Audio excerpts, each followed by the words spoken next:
Hello out there, everyone. Cassandra Maki, continuing with another episode of My Girlfriend Loves My Blood. Oh, and if you just joined, you're welcome. Glad you made it here, and I hope you enjoy your stay.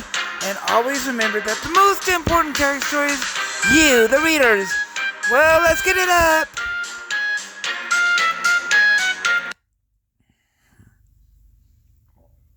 Get lost. The lunch bell rings, and I start to leave my class. Hey, Uríias, wait up! Eliza runs up to me and grabs my arm. Where do you think you're going? Oh, hey, Eliza. Sorry, I didn't know your class was over. I was planning to meet you in the cafeteria and let you walk around alone? No way! She really wants us to stick together. Oh, I can stick together, if you know what I mean.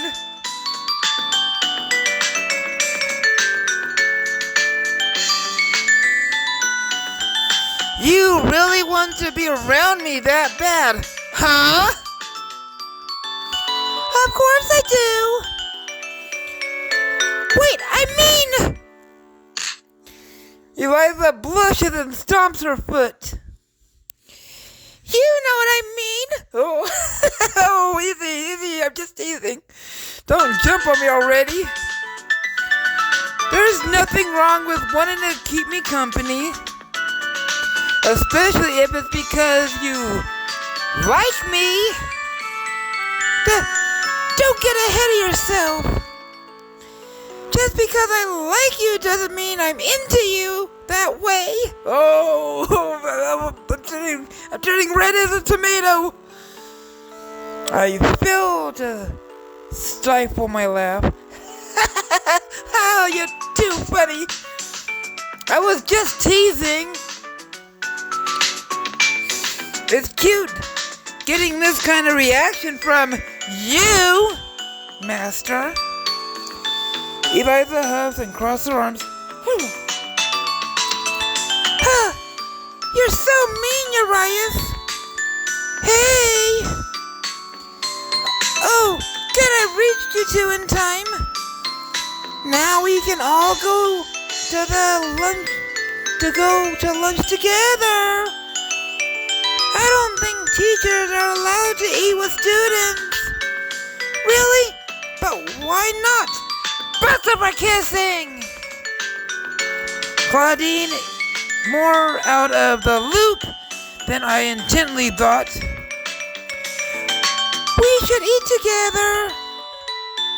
It will be fun too, especially since we already had breakfast together. Oh, damn, I'm gonna turn dark red. If me walking around with Eliza and Claudine didn't make a scene, this surely will. Oh, I'm turning dark red, burgundy. I just want to be alone for a moment. Hey, girls, I just remembered something important. I need to meet with the head of the track and field club about one of our events. Track and field? I don't remember hearing anything about that. Well, you're new here.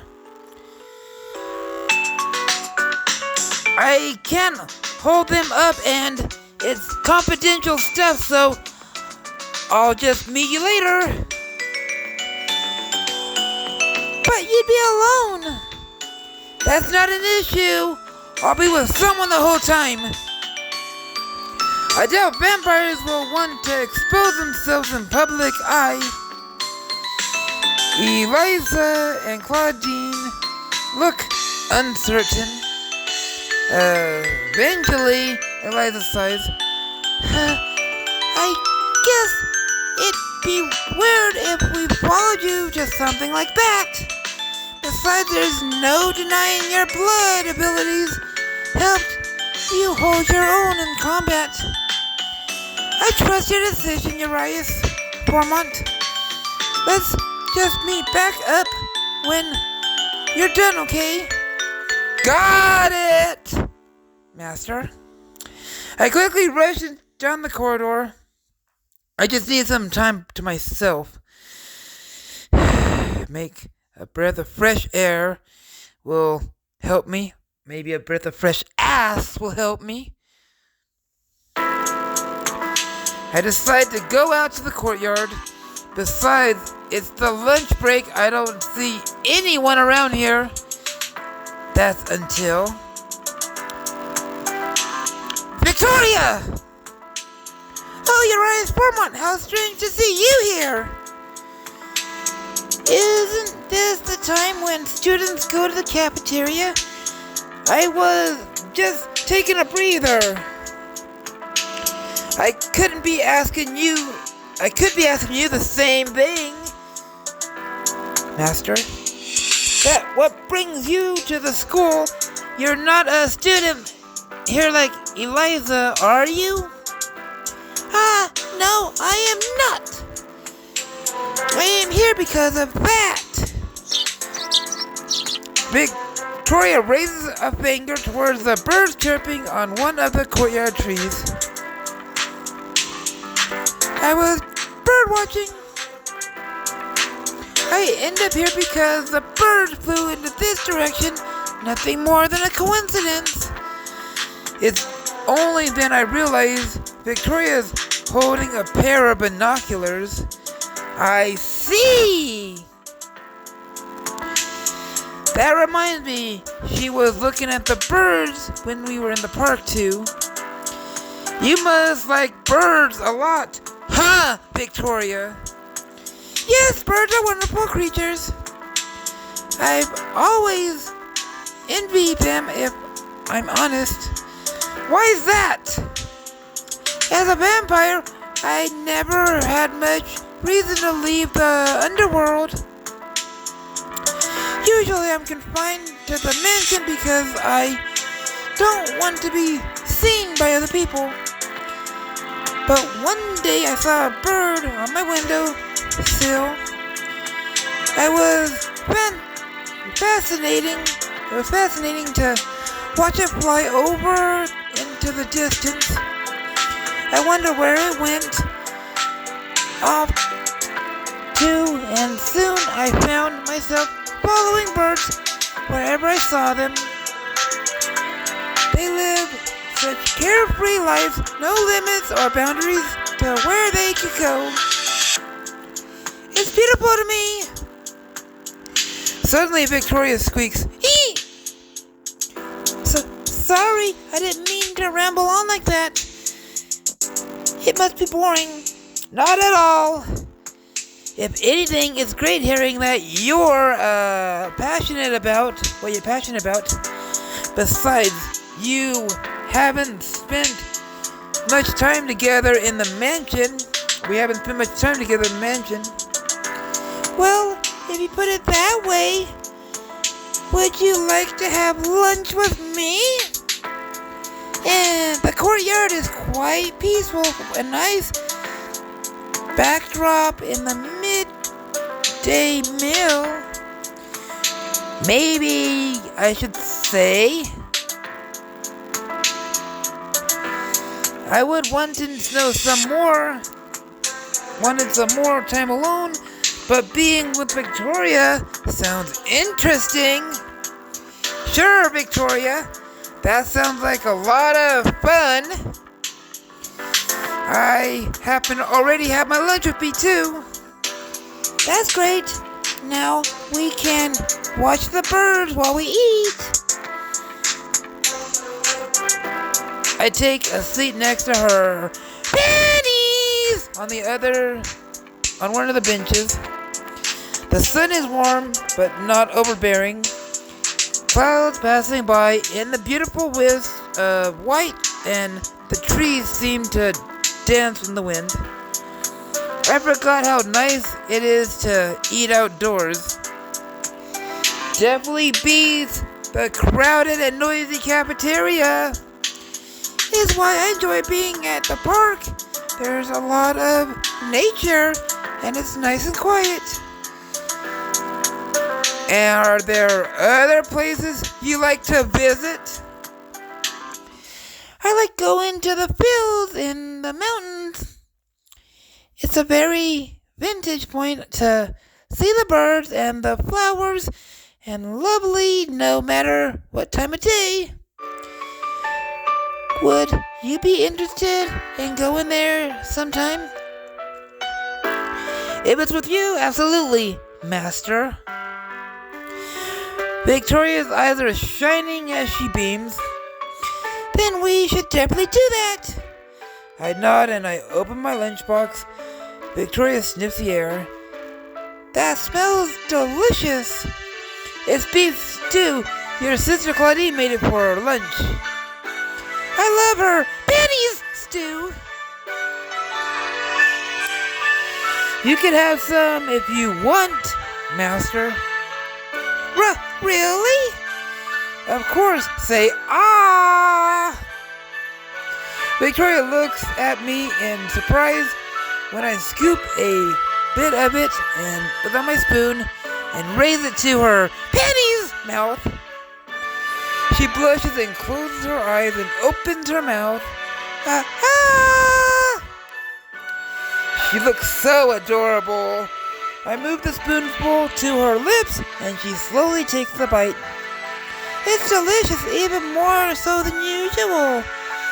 I wonder if you feeding it to me has something to do with that. I'd be happy to feed you more. Victoria's eyes widen and her cheeks turn even redder. Ooh, she shyly tucks a piece of hair behind her ear. Did you mean like really feed me? As in your blood? I straighten up. Oh crap, that's right. Eventually, if they eat food, blood's still their main source of nutrients. I mean, I wouldn't oppose to it if it's what you really wanted. Eliza's already fed on me before. Victoria considers it, but she quickly turns red and shakes her head. No, I couldn't possibly inconvenience you like that. But besides, you've already fed me your food. I should return the favor. Victoria opens her own lunchbox. She reveals neatly packed egg rolls, rice, assorted vegetables and fruits.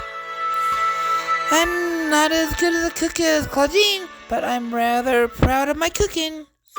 So please let me feed you some. I'll happily accept your cooking, Victoria. Okay, your turn. Say ah. Victoria uses the chopsticks to raise an egg roll to my mouth. I take a huge bite and savor it. Ah! Yum, yum, yum, yum, yum. That's the best egg roll I've ever tasted. You mean it? You're not just joking? Not at all. But maybe it's because I have a cute girl feeding it to me. Oh, I'm turning even darker red. Is there no limit to my redness? Victoria yips, yip, and blushes. She looks away, twiddling her fingers. Don't say that I'm not neatly as cute as my sister. Still, I'm happy you liked it. Having lunch with you is a lot of fun. Likewise, Victoria Master. After meeting with Victoria in the courtyard, I find myself confronted by Eliza and Claudine. Where were you? We were looking all over. We thought you had been attacked. Sorry, I must have lost track of time. You shouldn't be so careless, Uræus Formonde. We need to stick together. Oh, yeah, we need to stick together. I can stick under you if you want me to. Sit on me. I know I'm sorry already, but really don't need to keep following me around. Besides, I was with Victoria right now. So if anything, I was safer than ever. Victoria's here. That's odd, but I suppose it was a blessing in disguise. We wanted to meet up with you before your next class. Well, we'll be parting ways for this afternoon schedule, so meet up with us at School Gate, alright? I can do that. Good! I have to go now, but I'll see you all later. I have a class on this floor, so I can walk with you until the end of the corridor, Uræus Formonde. Eliza and I start walking. She's oddly quiet. Is something wrong? No, but I'm surprised you spent time with Victoria. Bust up her kissing! You two seem oddly close, which is weird because she barely talks to anyone ever. Am I sensing a little jealousy on your end?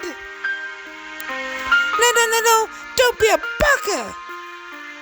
Even so, you do enjoy her Penny's company more than mine.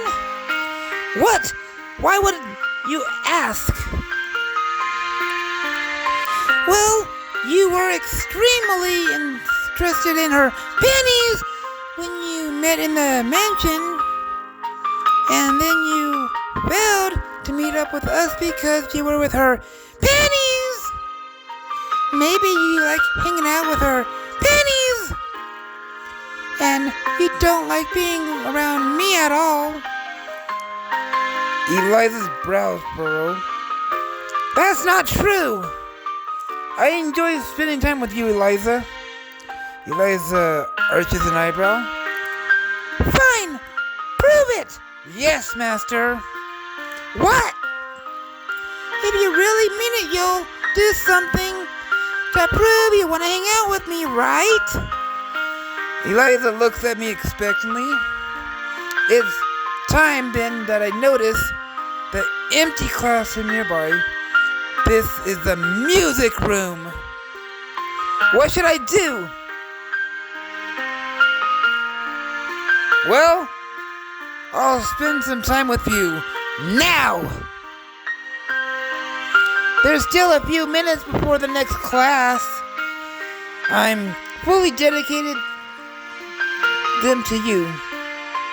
The answer takes Eliza by surprise and she smiles. Fine, I accept. And how do you propose we spend this special time together? Follow me. I take Eliza by the hand and guide her pennies to the music room. There's a special place I go when I want to be alone. And I think I'd be in the perfect spot for us right now. I open the door and lead her pennies in. A large piano sits at the edge of the room. Brass instrument hanging from the wall, as do a plague of for some music, school music award. The music room? No one ever uses this room during the lunch period. I was expecting something grander, but I do like music. In fact, Eliza moves over to the piano and starts playing a few notes. You could play the piano. When you're a vampire, you tend to here to acquire a lot of skills. Aside from games and fighting, I play a lot of music. That's amazing. You're super talented, Eliza. Eliza giggles. And then her grins widely. I am the best vampire around here. If you want, I can teach you how to play. Oh, I can play with you anytime. Come and sit next to me. Eliza scoots over on the piano bench and pats an empty space on it. I sit next to her. Panties! It's a tight fit, and our thighs are practically touching. Oh! Ding! However, there's something comforting about it. Let me guide your fingers and I'll teach you a simple song. You want to use your left hand for the chords and the right hand to the main melody. Eliza's cold fingers pull mine into the playing position. I listen attentively as she enthusiastically helps me play a small melody. You make it seem so easy. Well, practice makes perfect. You know, if we ever have the free time again, I can teach you something more complex. I like that, Master. Great! Eliza smiles and her cheeks turn rosy. She leans her head against my shoulder. As she does, one of her hands ends up resting on my thigh. Normally I'd feel nervous, but something about this feels natural and comforting. I've gotta hand it to you, Uŕias Formonde. You proved to enjoy my company. And not that it matters, but I enjoy yours too. Just remember, I was just your first friend. So I call dibs. The two of us continue to play the piano together. By the time we have to leave, Eliza taught me a full song. I know we only spent a little time together, but it feels like a blissful eternity. Eliza and I part ways and I head over to the next class. I quickly move to the upper floor. I hope I'm not late. I cross the empty corridor connecting to the building where my next lecture is, and I do so. I notice a shadow behind me. I turn around but don't see anyone. Did I just imagine that? Suddenly another shadow moves. One of its arms raises above my head. I dodge to the right just as the air makes a claw mark against the wall. What the heck? The air in front of me shimmers. It reveals itself to be a person dressed like a vampire from the night before. A vampire? I can't believe it. One of them is trying to attack me in broad daylight. Claudine was actually right. The vampire hisses and charges at me. My blood heats up and my vision turns red yet again. Balling my fist, I grit my teeth and throw a punch in the vampire's direction. Stay away from me! I charge at the enemy and start throwing hit after hit. The vampire raises its arms and starts blocking each one. What do you want from me? The vampire stares at me, but only hisses. It's almost as if it doesn't understand my question. Need, kill, need, kill. The vampire screams and barely screams as it lunges toward me. I growl and I run to meet it head on. I wrap my arms around it and subdue it against the wall. You're not getting this! Me this time! The vampire groans and its back cracks with the impact. Then I turn to throw the vampire against the ground, but it stares at me, starts to move again. My vision returns to normal. Wait! Not now! He's not down yet! I can't let my power deactivate. I look around for something I can use as a weapon, but when I notice a stray baseball bat leaning against one of the locker doors, I grip it tightly. Stay away from me! I'm warning you! The vampire merely groans. What's wrong with him? Usually these guys grip back or at least tell me to surrender. Keep away! Coming from the other end of the hall, it's Victoria. She kicks the vampire from behind. Urías, no! As the vampire fires toward me, I know what to do. Grip of the bat, I swing it with full force, connecting with its head. The blood sprays from the vampire's head as I pull the bat back to hit it again.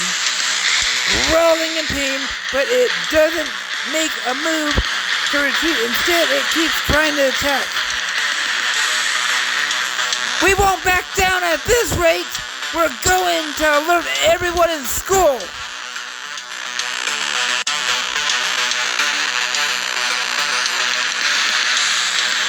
What do you think we should do?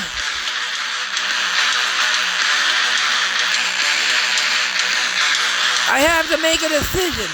Fast!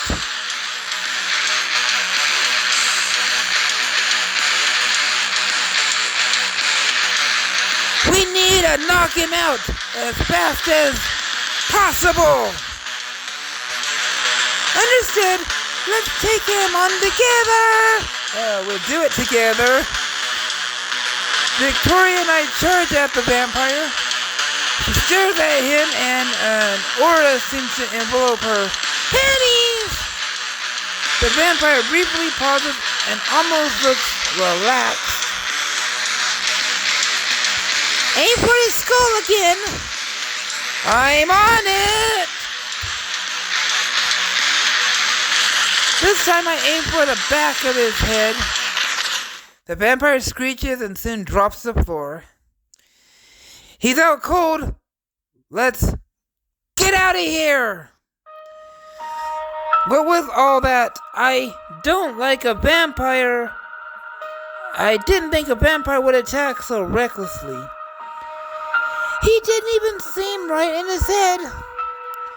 And I think I know why. Oh.